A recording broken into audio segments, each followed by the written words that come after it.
Hello, and welcome to Advantage Cleaning Services Team Leader Training, Module 4, Part 5. In this segment, I'll be telling you a few things about the chemistry of cleaning. In order to clean effectively, we need to have a basic concept of the science behind cleaning. Why is it some products clean different surfaces or contaminants better than others? Knowing which products work best simply isn't enough. For example, say you're cleaning a shower with years of soap scum buildup, and 20 minutes into the clean, you realize you're running low on the washroom cleaner we use. What do? Add water to the cleaner? Switch to proxy? Maybe the degreaser will help. To start, what is cleaning? All cleaning can be boiled down to the removal of unwanted soil. The soil is simply unwanted matter. Whether it be actual soil from the ground or germs on the kitchen counter, it is all unwanted matter in the home.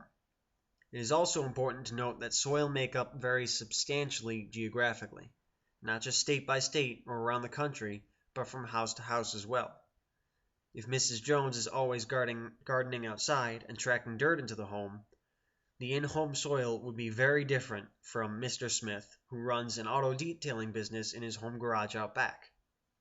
The fact is, this difference in matter would cause you to adapt a different approach to the way you effectively clean the home. Additionally, the makeup of dust around the home is not necessarily the same from house to house. Most people are under the impression that dust is dead skin cells. This is only partially true. Skin cells are some of the dust makeup. However, dust may also be comprised of many other things. For example, if the house next door is under renovation, including a great deal of woodwork, then your house's dust will absolutely be comprised of wood shavings and other post-construction debris. In fact, it would be safe to say that if the weather conditions were perfect, the entire block of houses would have their soil makeup changed from one house being under renovation.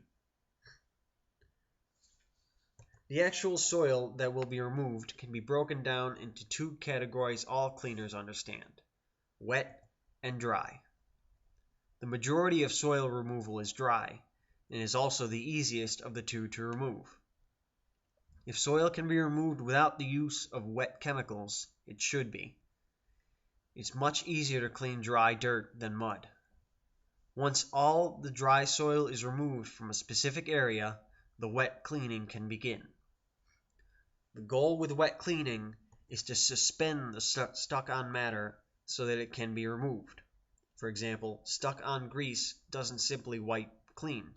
It must be dislodged from the countertop or area first with a degreaser. To make things easier, keep the CHAT acronym in the back of your mind. This stands for chemical, heat, agitation, and time. Imagine the acronym as a 4-piece pie chart. The idea is, if you increase one portion of the pie, another will be decreased. Therefore, if you add higher heat, you can decrease the need for strong chemicals. For example, by using the steamer, you need little to no chemicals. Same principle works for decreasing dwell time with a stronger chemical. While we're on the subject of cleaning chemicals, I'd like to visit the subject of proper mixing. The golden rule is, more is not better. If a chemical worked better in higher concentration, then it would be pre-mixed at a higher concentration. After all, isn't it the company's job and main goal to sell more product? The biggest issue with overly mixed chemicals is leaving a residue behind. For example, sticky floors by using too much dish soap. If the ratio of a product calls for 1 to 7, then for every 1 unit of chemical, you add 7 units of water.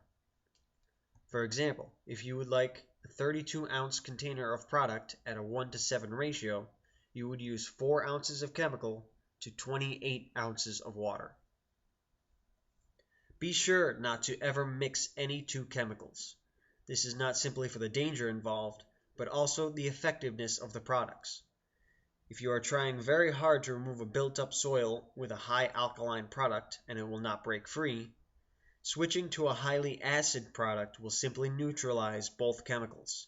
This will not work any better than plain water. This concludes the Module 4, Part 5 segment of Advantage Cleaning Services Team Leader Training. Thank you for watching.